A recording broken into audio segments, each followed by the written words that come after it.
Hello,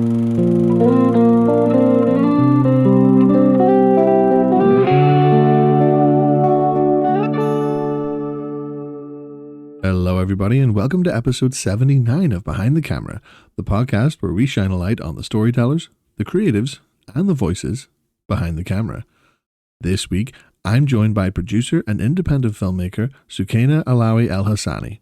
We discuss the contrast between working commercially for global brands and producing independent film, her passion for championing Muslim, Afro-Arab, and female narratives in her work, and most recently, winning the 2025 Synopsis Top Women in Media Award. If you're enjoying the podcast and want to stay connected, all of my links are in the About section from socials, merch, website, and much more. Hitting follow, sharing the show, or leaving a quick rating really helps Behind the Camera grow. Now, here's the interview. Soukaina, welcome to Behind the Camera. It's an absolute pleasure to have you on the show. How are we doing today? Very good, very good. Just busy. Yeah, of course. We were saying just offline. That's just the way it goes, especially in your line of work, coming up towards the end of the year. You know, all these mysterious remaining budgets that are found, of course. So that is correct.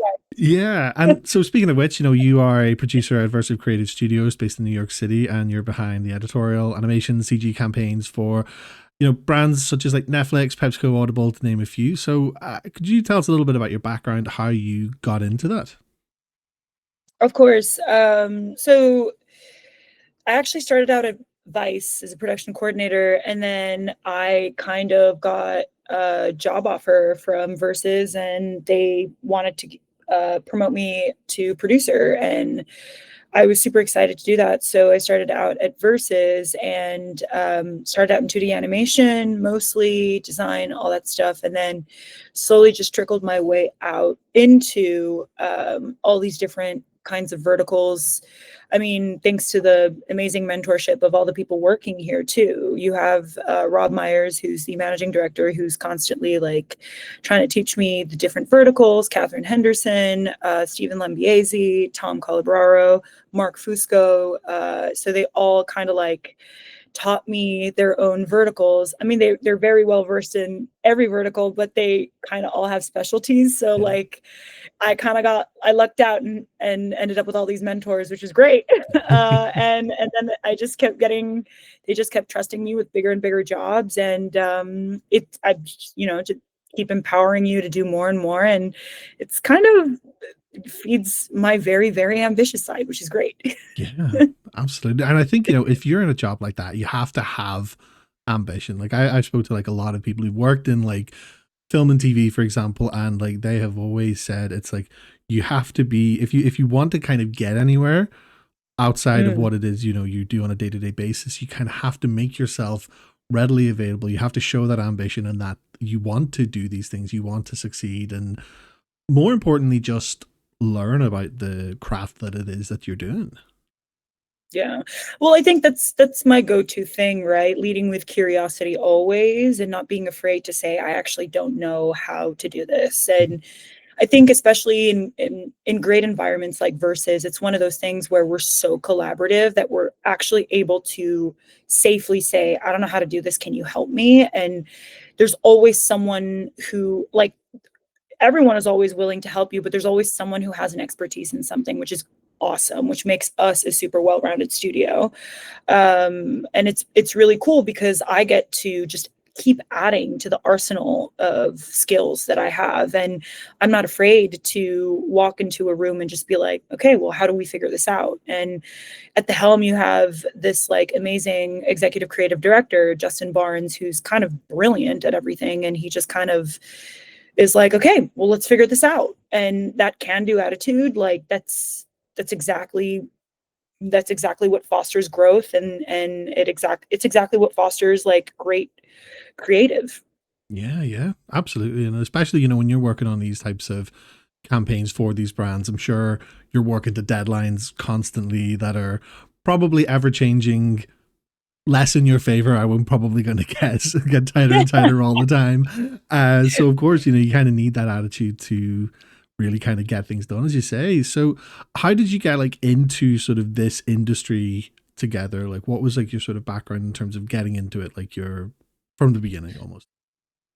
It was film. I mean, to me, a story is a story, right? Mhm. Like storytelling is storytelling, no matter what format it comes in. And I started out in film essentially, and I was making these like short films, and I wanted to be production adjacent, and I wanted to actually learn like not just like guerrilla filmmaking, but like good Mhm. good storytelling and in visual execution. And so commercial was a way for me to be able to commercial and branding specifically was a way for me to do that. And I'm still able to make my films on the side and actually also feel supported by people here while I'm doing my full-time job, which is awesome. So it's like one side of, and like one side of my job informs the other and vice versa. So me starting out in film at like a young age when I was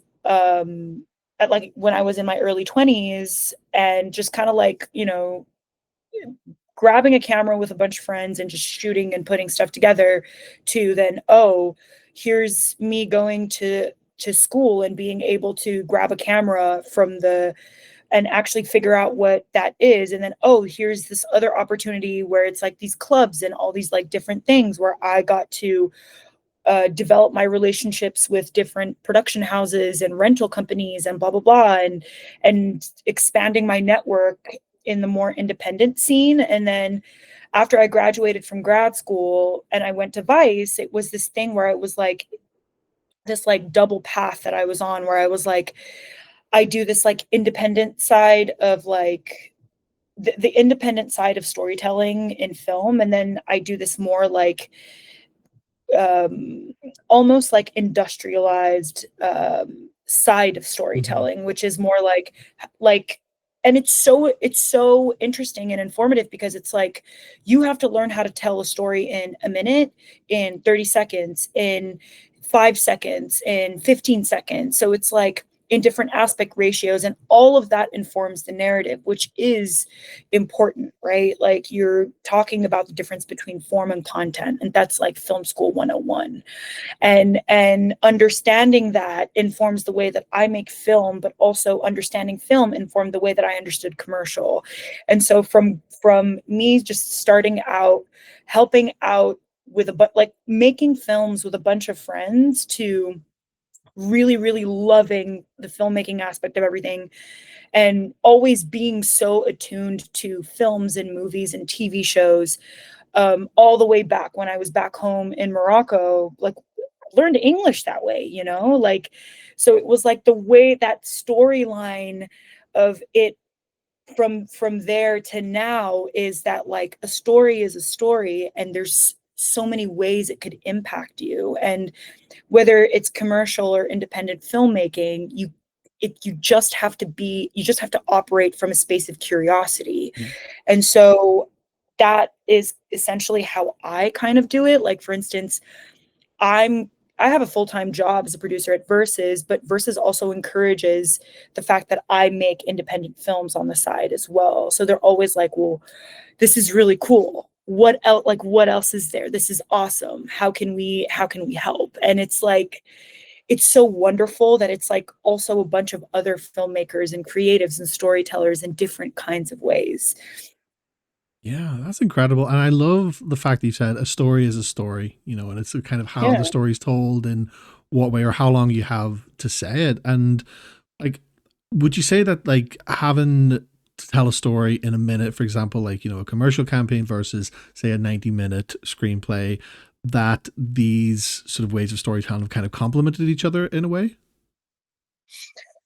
Yes and no, only because it depends on what you're trying to do, Hmm. right? Like are you what like 90-minute format is telling the story in all of its nuances or as much nuance as you can get. But like the shorter, smaller social format is telling the story in a simpler, digestible, quick way that is adaptable to our bandwidth as people in the current digital age, right? And having like being in the presence of like, if you're going to go to a movie, you're going to go and watch the movie and the film with intention. Not always, obviously there's exceptions here and there, but like there's an intention there. It's not just about the message that you're trying to, that one message you're trying to get across, that one branding that you're trying, that one brand you're trying to push, that one intention that's trying to come through.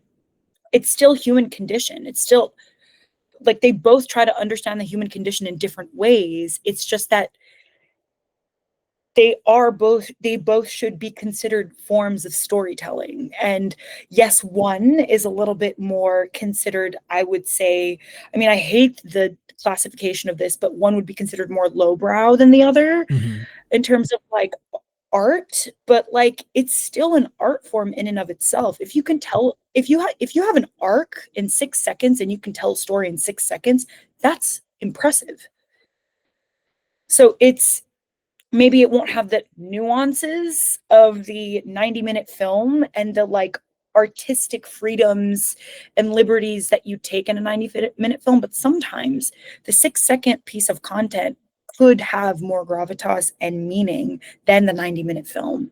So it's like, it really depends on the situation. It really depends on the story you're trying to tell, who you're trying to, what you're trying to accomplish, the goals. Yeah, of course. And it's interesting you say that, because like if you look at like say like commercials for like, you know, global brands, for example, like these are things that everybody knows about and they're like household names, right? You know, so I guess that's where like the creativity side of it comes in, because you have to kind of find a way to reframe the story of why people should tune into these products, right? And like that to me is just so fascinating, because I say if I ever go to like the cinema to see a movie, you got all the adverts and the trailers and stuff, it's kind of like, oh, I've heard of this before. What other cinematic aspect have they added to it? What sort of, you know, or clever pun or anything like it? It is fascinating. I mean, I would almost go as far to disagree that it's lowbrow, because I kind of feel like because it's something that has been done so much, it's constantly needing to be, the story needs to be retold in such a way that gets new eyes onto it. Well, yeah, I mean, this is why I'm like in the classification side of things. It's just because it's so much more mainstream that it's considered quote unquote lowbrow. I disagree with the notion of classifying art as a whole. I think it's ridiculous. I think if it resonates with someone, it resonates with someone, and that is the point of creating art and creating stories that resonate. And I think people sometimes miss the point because of sometimes how facetious advertising and commercials can come through. And I get it. I totally get it. But at the end of the day, it's a brand trying to convince you, trying to tell you, it's how it connects with you. And isn't that what film tries to do too? Isn't that it tries to understand the human condition and tries to connect with its audience? That's what brands try to do with their commercials. Yeah, 100%. And it's exactly what you said before about when you go to see a movie, for example, you go with intent. And, you know, when it comes to commercials, adverts, it's not necessarily the same thing, but there is that kind of idea that it can resonate, and it might be less to do with the product that is being advertised, but more so because oh my God, like, I mean, there are definitely TV commercials I've seen from 20 plus years ago that I still remember because of just the way that it was filmed, or just certain little nuances about it. Like, and that's just, I absolutely just love the way you put it, like, you know, to do with the human condition. Like, you know, it really just kind of caters to that. And it's like getting that understanding. That's incredible. And, so then, yes, when you think of storytelling, you don't really think of commercials, right? It's like when you're like, oh, what's a great story? And it's like, oh, this film, or oh, this TV show, or oh, this book, that it's not even classified up. And I get it, because it's a form of like, how do we push the capitalist agenda, la la la la, all that stuff. There's a bunch of different nuances there that obviously need to be considered. So this isn't without its own caveats, but it still is a form of art. If it's able to connect with you in 6 seconds, that it did its job. And not just connect with you, but like I said, like when you go to a film or when you go to an art gallery or when you go read a book, there's intention there. This piece of content is not only trying to grab your attention, it's trying to grab your intent, and it's trying to keep you, it's trying to remind you or connect with you, which is, I think, pretty impressive. Yeah, definitely. Yeah. Like, and especially because, I mean, art is subjective, and whether it Yes. be for positive or negative reasons, like if you remember Yeah. it, that is going to be like, in your brain chemistry in some way, shape, or form. You will remember it.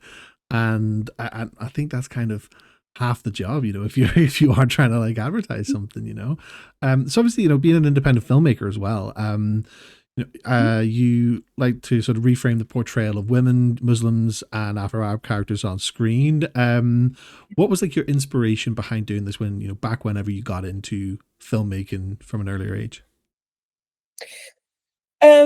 So I watching films growing up, right? Like, it kind of would get annoying to me. I mean, listen, picture this, right? Like, I'm a young Moroccan girl in the middle of her living room, just like ingesting all of these films and all these TV shows. And whenever someone like me appeared on the screen, um, I was either villainized or I was either invisible and I needed my white savior, right? And oh my God, like it was ridiculous every single time, and it disappointed me. Like, I wanted to like a film so much, but it would always set me up for disappointment because the portrayal of my people was always so skewed, and it was always so irresponsibly portrayed.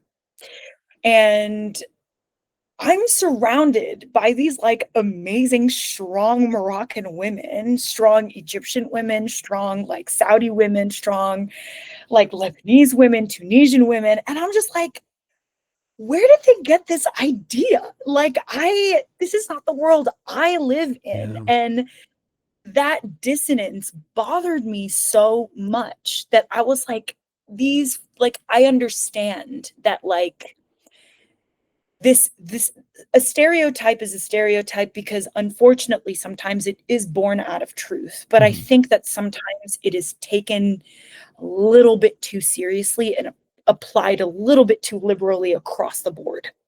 Oh, agreed. So it's my point in kind of like wanting to change the narrative around us is that like my dad, who is this like brilliant super smart dude, was always like the biggest proponent of intersectional feminism in my household. And I mean, I've lived in Morocco for the first 18 years of my life, and he was huge on like, we got to learn this, and you can do this, and you can do whatever the hell you want. And so when I would see those portrayals in films and TV shows, and it would always be this thing of like, oh, these women are being like, you know, woe is them Mm-hmm. victims.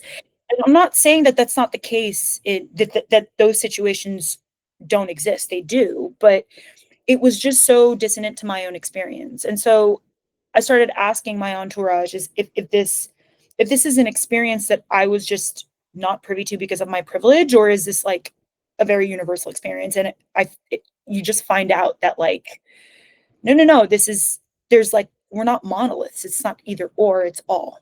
Yeah. So why are we seeing one portrayal more than the other? And it's because there's a lack of understanding in front of and behind the camera. Mm-hmm. And I wanted to change that narrative. Yeah. I just like it came into my soul, and I was like, I got to do it. No, of course. And it's definitely a powerful message to have, especially because the idea of representation, it's something that I kind of think was slept on until recent years. Like, it's only very like recent memory.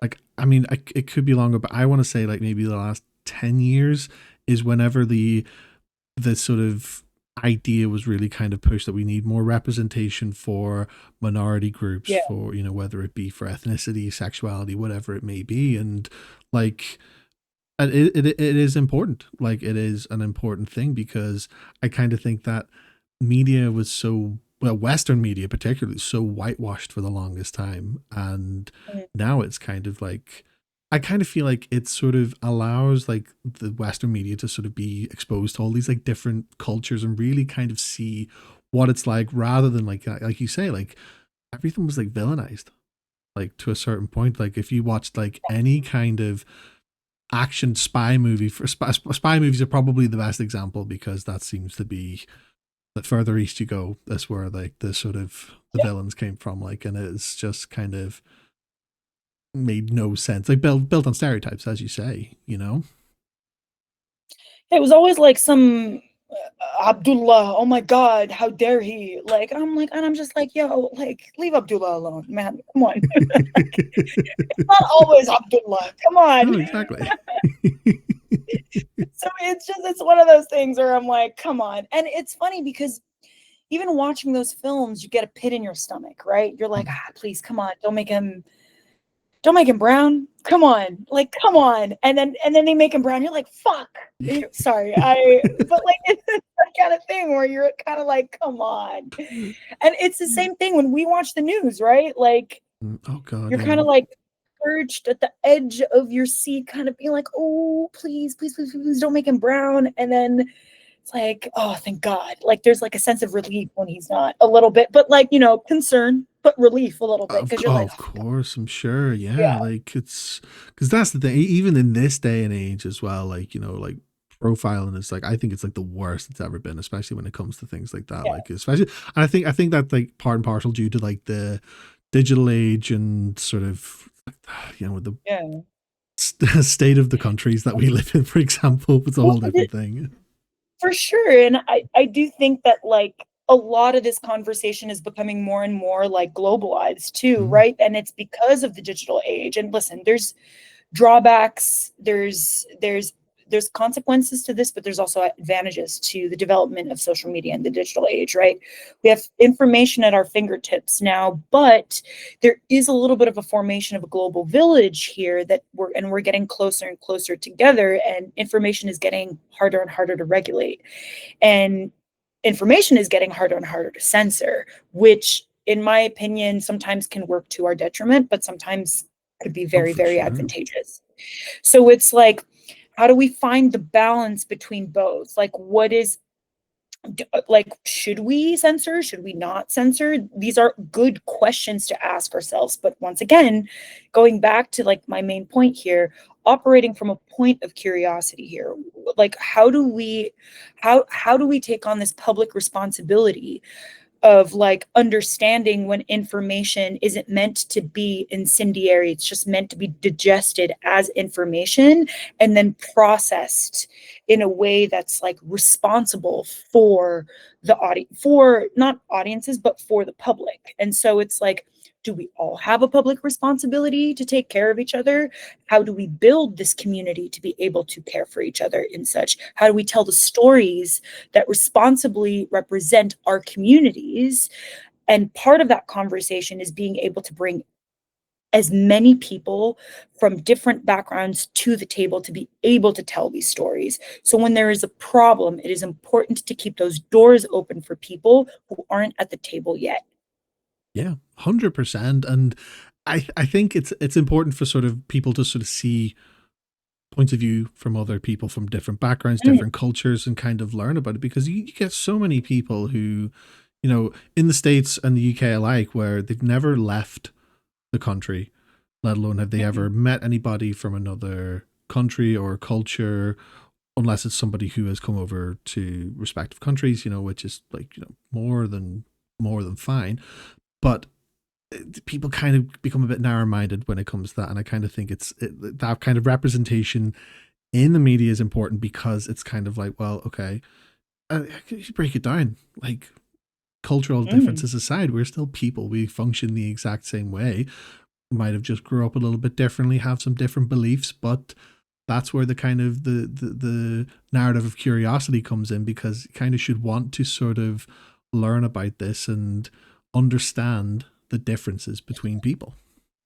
Well, it's veering away from the absolutes and being able to exercise a certain degree of cultural relativity, Mm-hmm. right? Like understanding that there is a difference between what encroaches on me and on my rights versus what doesn't, Yeah. and that it's just a cultural difference, and understanding that nuance is so important for dialogue, for the ability to create community and cause it around you.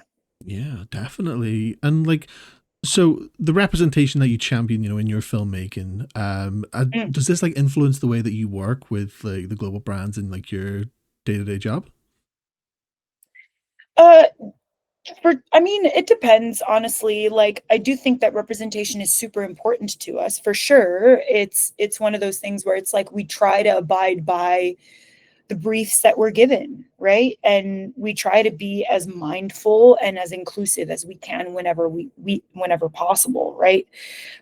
Understanding a job and understanding the brief of a job also means understanding the story that's trying to be told and Mm-hmm. who would be the right fit for that story.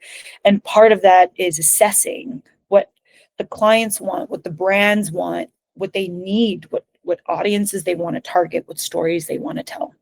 And part of that is resourcing and creating and building teams the right way. Yeah, of course, of course. So would that kind of be like, say, more about what way they want to tell the story at this kind of given time, less so about representation, for example, like at that given moment? I think it's both. Yeah. I think for instance, sometimes some brands come to us and are like, no, this is like a story about the Black experience, and we're like, sure. So we're going to make sure that whatever team we build for this understands the Black experience. Yeah. That's fascinating. That really is fascinating. Just like sort of learning how all that kind of works, you know, coming down from your clients. And like, Mhm. would there be like a lot of sort of creative freedom in terms of what it is that you do, or does it very much depend on the client? Like, is it, or could it be a case where a client comes one day and say like, okay, this is what we've got, we need A, B, C, D, E, and you kind of have to stick to that, or is there a bit of like creative freedom? Depends. There's Yeah. some clients that come to us and they're like, go with God. And then there's the other end of the spectrum where clients come to us and this is exactly what we need and we need your support. And we are more than happy to give them that, because if a client comes to you and is just like, we need your support in this and we just need quick executions, that's them trusting us to execute things in their vision. That's an immense honor. But also when a client comes to you and it says, we trust your vision, can you tell us what you think this should be? That's also an immense honor. That's in both scenarios a client asking you to be an extension of themselves and their brand and trusting you Mhm. with either more like tactical work versus creative work. And sometimes it's both, sometimes it's either or. Yeah, fair enough. Yeah. Like, so then if you take sort of like that into your then filmmaking, obviously there's a lot Mhm. more creative license there in comparison in Yeah. a sense, you know. So like how would you sort of find the difference in working with these global brands doing your job versus your independent filmmaking? Yeah. I mean, there's definitely a difference. The first big difference is that when you're doing indie filmmaking, you are wearing 1,001 hats.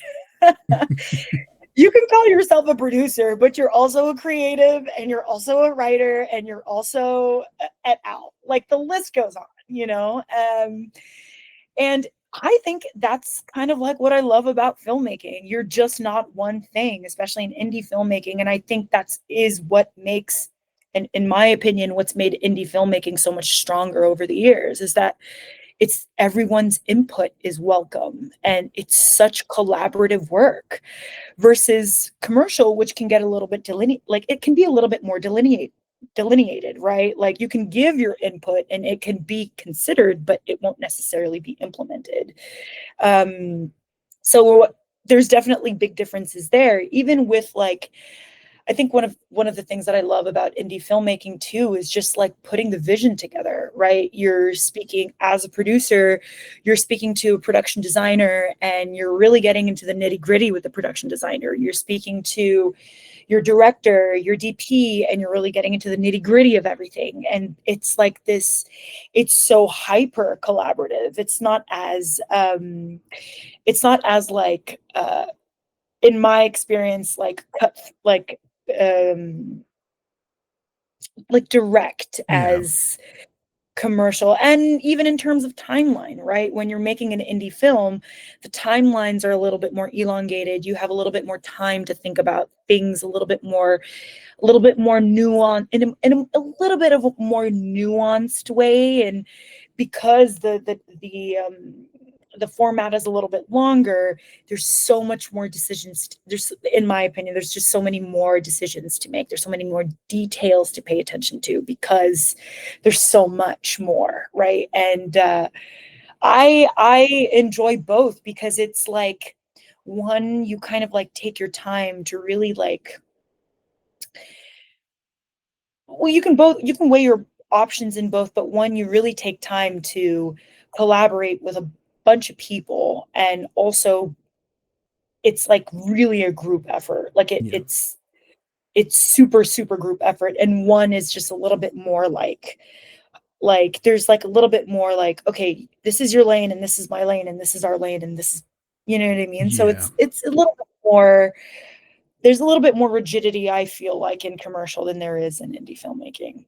Yeah, definitely. Because I've spoke to a few independent filmmakers before, and they've said like very, very similar things. Like, and I like the Yeah. point that you made. Like, you say you're a producer, but you really are just a creative to really kind of generalize it. And like, the amount of people I've spoke to who've said like, yeah, like, I was like kind of in charge of editing this, but like because I guess it's Yeah. because you're working with smaller crews and everything's more Yeah. collaborative.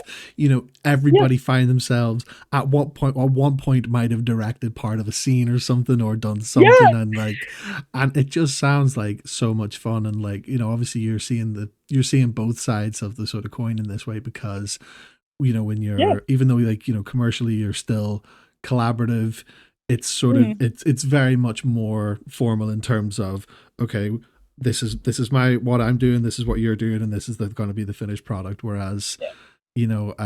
it's kind of nice to sort of hear about the laid back aspect of independent filmmaking, and like it just sounds like a lot of fun. It's funny you said the whole like directing thing, because like I there's this amazing filmmaker. Her name is Katie Colwell, and I was both her AD and her producer on her film Laps. And at some point, she just looked at me and she was like, "Yeah, you just want to like set him up and direct the scene?" And I just looked at her and I was like, "Really?" And she was like, "Yeah, go for it." And I was like, "Oh hell yeah!" And so she's a great filmmaker. I highly recommend you check her out. Same with like it's just there's a lot of trust, you Yeah. know. Same with like Chandler. Who's an amazing filmmaker as well, and he was Chandler Clark. He wrote and directed and co-produced Berserk, and which is a film that is currently in the festival circuit right now. And him and I were just going over the script and making sure that, like, you know, it felt good, and we would go back and forth, and it was collaborative work. Same with the creative, like with the production design aspect of everything, and we made sure that things were looking the way that we wanted it to. And we were very very like, you know, and I was also like driving the van and the equipment truck and la la la. And then on to Fade Away, which is also a script by the amazing Camille Hamadeh, who was all, and his co-writer Chad Hamilton. He directed it too, and like there were moments where he would just come to me and be like, "Hey Suki, what do you think? Like, what do you think about this? And what do you think about this?" And so I just think that like filmmaking is so much more of this thing of like, no, you see what I'm trying to say, but is it coming through? And it's like literally these constant conversations, like in pre-production, in production, and in post, where there's these constant, beautiful collaborative conversations happening. And I think there's a little bit more of like a free-spirited aspect to Yeah. indie filmmaking than there is to commercial, and I love that. Yeah, absolutely. And I think as well, when you look at it, it's like you have independent like filmmakers, and say like a cast who only really have acted in independent films Mm. as well. There's like everybody has that kind of similar vision in terms of what they want. It's really kind of how they get there, rather than like if you look at sort of big studio movies where just like, okay, I'm the director, you're the actor, this Yeah, is what you do kind of thing. Even if the actor's like kind of, well, no, I kind of see it this way, it doesn't feel right. It's like, well, no, I'm the director, you have to do this.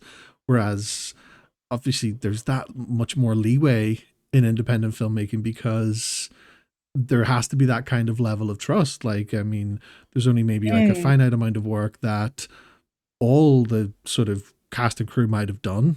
So mm. it kind of have to gel together, and I think sometimes that's where you get like the kind of better finished product. Well, it's about um it's funny because sometimes in filmmaking specifically, the message um is better amplified when it is understood in different ways and Yeah, performed in different ways, right? You have the director's performance, but you also have the actor's performance, but you have the DP's performance as well, and you have your camera ops performance, and then you have your gaffer's performance, and then you have your producer's performance, and you have your production designer's performance, and you have your prop master's performance. So it's how bringing all of those performances together to create this amalgamation of the story or message you're trying to say, you're trying to tell your audience. And with commercial, I think it's a little bit more like clear cut. This is what we're doing so that we can provide this. Now, there are certain allowances where there's a little bit more flexibility, but filmmaking, I think, to me, what makes it almost poetic in nature is that, like, it allows for collaboration to breathe meaning in everything and to amplify that meaning more, and that trust that it builds between these different relationships on set, at offset, in the script, etc., etc. For commercial, I think there's a smidge more, like there is more rigidity there for sure, and there's more in terms of the material need to execute something in a specific way because there's parameters and restrictions there yeah, that don't really live in the artistic side and the poetic side that is filmmaking. yeah, of course. And I think especially when it comes to filmmaking, there's more room for how like emotions are portrayed as well. Like, you know, if you have a Mm, director who is like sort of well, directing a scene, and the actor or actress might sort of emote it in a certain way that might not have been mm, what the director was wanting, but it turned out to be better. Even though if it's a little bit against the script, it's kind of like, oh shit, we're keeping that, like, you know, kind of thing. Whereas obviously, if you're looking at commercial wise, it's like, no, we don't really need this for this kind of 30-second story we're telling, but cool, you know. yeah, for sure. And I'm not saying that like commercials can't be poetic. They can, but there's more levels of there's more, in my opinion, like I think there's definitely more less room for error, and I Yeah, think it's the error that creates that artistic conversation a bit more in film and TV than it does in commercial.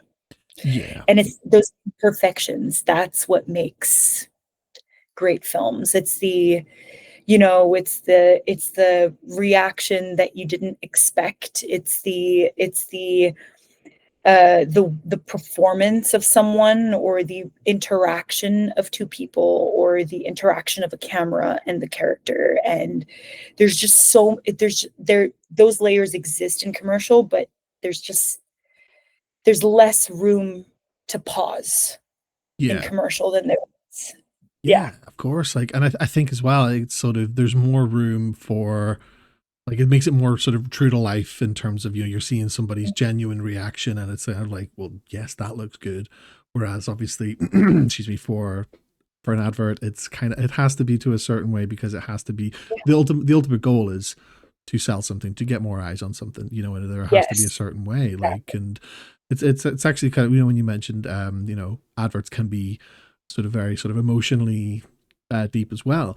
There's every Christmas there is I haven't seen it in a while now actually, but every Christmas time there's an advert that comes out, and it's for a Mm. department store in the UK called John Lewis, and they always put so much effort into their Christmas advert, and it's always this kind of like, and there's like never any, like, it's not spoken word, it's always this kind of really nice music, and it's like really emotional story.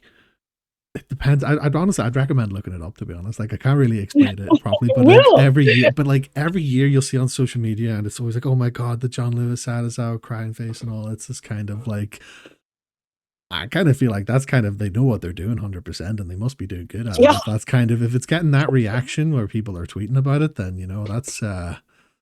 that's something. Well, when you look at like a bunch of like commercial, like when you look at commercials, like when you go over like all the commercial like coverage that they have, right? You have Ad Age, you have all these different things, and you see the ratings, right? And you see how that affects the ratings, like how different commercials affect ratings of different tracks, different actors, different et cetera, et cetera. The more you see one, like the more you see one, it informs the other, and et Mm-hmm. cetera. Like for instance, Capital One and Jennifer Garner and Samuel L. Jackson. You kind of are like, oh yeah, those are the people for Capital One Yeah. advertising. Those are the go-tos, right?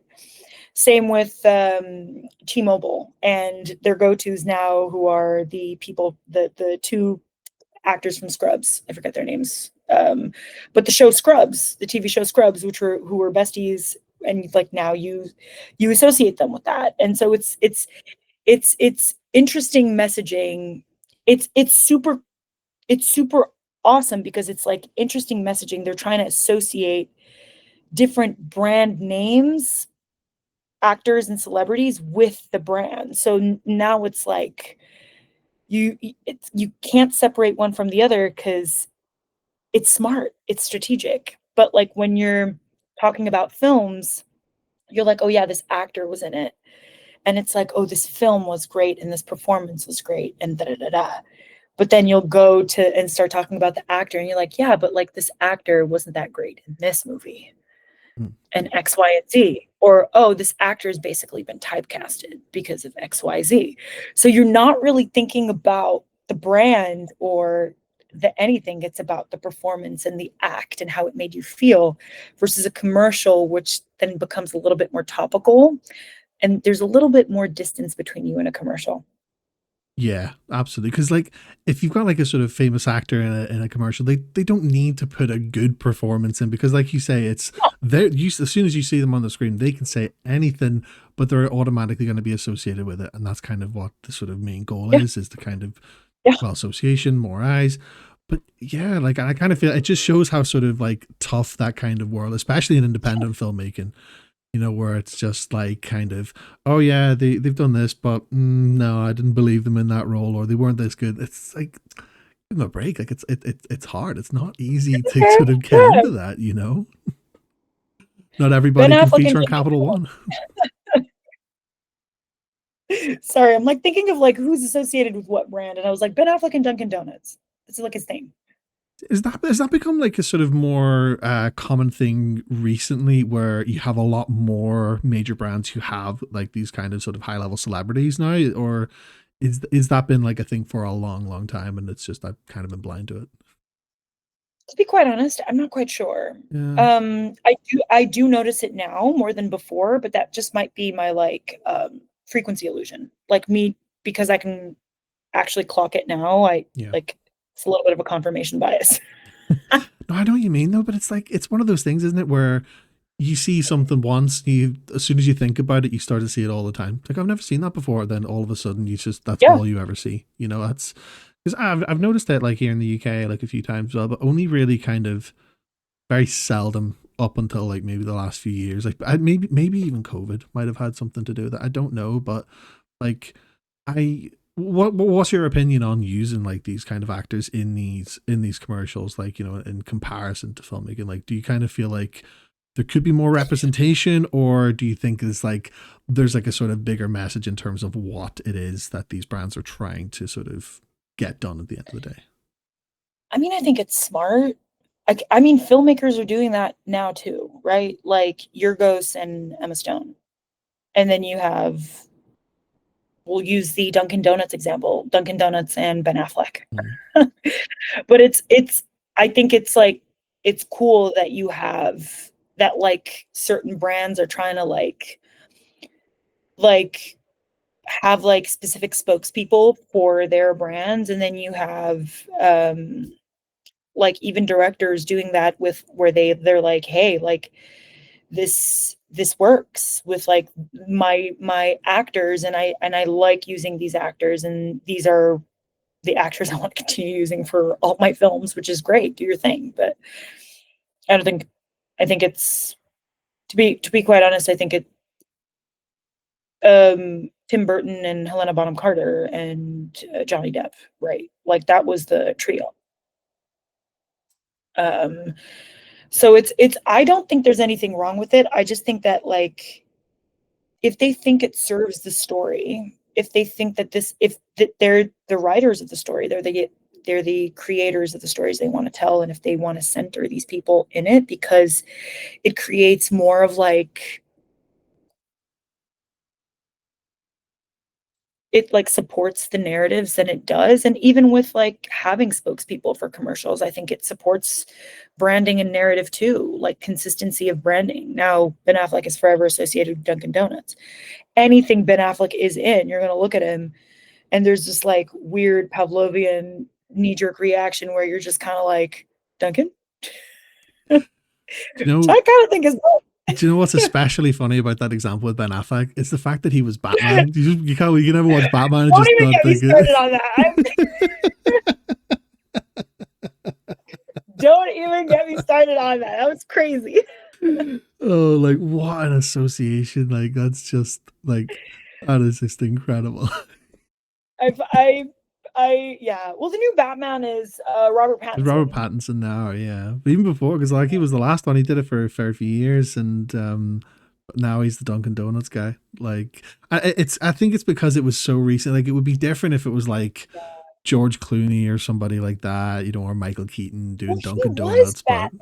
George Clooney was no, I Batman, know, but that's and just because it was like, but that was like nearly 30 years ago. Like, you know, it's the sort of thing because he did yeah, that 30 for years sure. ago, and it's like kind of now, if he did Dunkin' Donuts now, it'd be like kind of, I don't think the first thing people would think would be, oh yeah, he was Batman. Yeah, Whereas like this guy's kind of no. fresh off it by a couple of years, and it's just like, oh, okay.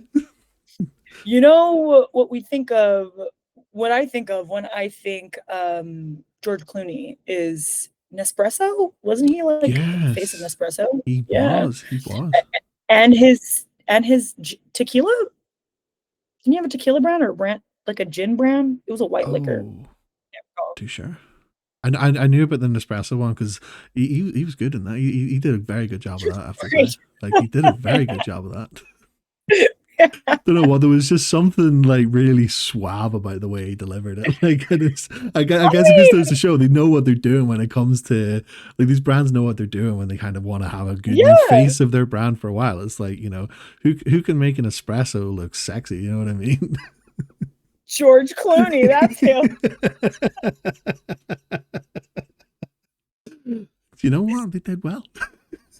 Exactly. And we remembered it. You know what I mean? It's been Exactly. years. Yeah. Oh, some years later, the topic of George Clooney doing the espressos come up on a podcast randomly. Yeah. Oh, it's phenomenal stuff. Oh my god. um. So as well, another thing I wanted to touch on as well was, you know, this year you were awarded a top women in media award by Synopsis and awarded the Creative Catalyst distinction. So first of all, congratulations! That's an incredible Thank you. achievement. So tell me about this. Like, what sort of led to this all happening? I think, I mean, to go back to, like full circle moment here, but like to go back to like just versus creative, like they really, really, really care about the work, but they also really, really care about the people. And they have propped me up so much and they've taught me so much. And even like just being so present for me and just supporting me in a lot of stuff. Like I have the saying here where I'm like, I don't really call myself just like a regular producer. I call myself a creative producer. And it's because even my creative directors trust me implicitly, even with sometimes the creative stuff. And I they put me up for the award because they thought that in the 2.5 years that I had been working here, that I really just, they were very, like, they just wanted to support me more, and they were just very proud of me, and I always feel super appreciated. And so they told me that they put me up for the award, and then I got nominated, and then I won, which was really cool. And then I actually have the picture right here, but I took my director of creative operations and a senior post producer, Stephen and Catherine, who kind of like both also helped me throughout me being here at Versus, but I took them both to the dinner, and we had a blast, and it was really nice to like, it's like you feel so appreciated, and then it's just like so much more appreciation, and this is the kind of place that helps people thrive, not just do the job. And I think that helps people work, that helps the work flourish. And it's super obvious that like even clients are taking notice of that, because I'm not the only one flourishing here. You have Catherine, who's flourishing as well, and you have Desiree, our new head of production, who's flourishing as well. You have Tom Calabraro, in our originals division, flourishing. Our editors, our producers, our everyone, our creatives. You have Jay and Steve W, and even the managing director, and even like the finance, like we're all kind of uplifting each other, and it is so like wonderful and beautiful. Like there's like so many other people to name here that like I can spend hours just going through the list, but like it's one of those things where it's like these are the people that like are constantly like coming to my office and being like, hey, are you good? And then I feel inclined to go to them and be like, hey, are you good? And it's like the sharing of like, how do you do this? Here's how you do it. And how do you do this? Here's how you do it. There's no like, we try to curb our like ego as much as possible, and we try to work through things together as teams. And we don't shirk away from challenges. In fact, we see them as opportunities, and that reframe is so important, and it's the reason why we're flourishing. Oh, that's incredible. Like that's such an incredible achievement. And it's like it's such a great thing that your workplace does champion like everybody there. Like, Yeah. all of the efforts that get put into everything, like, everything is noticed. Nothing goes unnoticed. And that's important. I don't think you get like a lot of that. And like I say, it's just incredible. And one thing that you said there about you don't consider yourself a producer but more a creative producer, like I particularly like that as well, because I think that sort of creative side of it is one of the more pivotal things in terms of storytelling. And whether it be your commercial side of things or your filmmaking, like to go back as another full circle moment, like a story is a story. Yeah.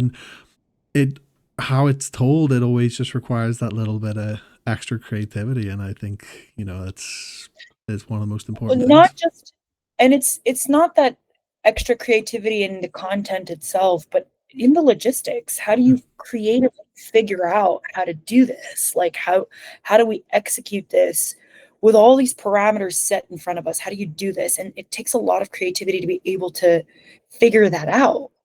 It's not just, and it's collaborative too. So it's like, it's not just, and creativity has to be collaborative, right? In order for it to really, really thrive. And so it's not just like, oh, like, how do you figure out this creative? It's like, let me speak to my creative and let's figure this creative out together. And then creative will, like a creative director or an art director will come to me with a plan, and I'll poke holes at it logistically, and I'll be like, okay, but what if we do this? Do you think this is possible? And they'll be like, actually, yeah, it is. If we flip this, and I'll be like, that's great. Then let's do that. Do you think we can do that within this parameter? And they'll be like, yeah, we can. And I'll be like, great, it's amazing. So it's this constant back and forth, the constant communication, and the constant like, hey, checking in. How are you doing? What's going on? Like, let's talk. Let's figure this out together. And I love that. I love that it's like, it's not like a challenge isn't, it's basically like I learned here that a challenge is an opportunity. Yeah. And 100%. it really embracing that and like laughing through it and laughing through the like difficulties too, and figuring out how to get from point A to point B, knowing that there's no right way. There's just us trying to figure out a way. Absolutely. And it's like that is the importance of collaboration, is kind of putting Yeah. creative heads together to come up with Mhm. a compromise, or even just something completely brand new that's sort of, you might not have thought about had somebody said something that's kind of steered you off in a different direction for the better. Like that's honestly such an incredible thing. But Soukaina, it's been an absolute pleasure having you on Behind the Camera. Thank you so much for your time. Really, really enjoyed this conversation. I would just like to give you the floor. So where can the listeners find you?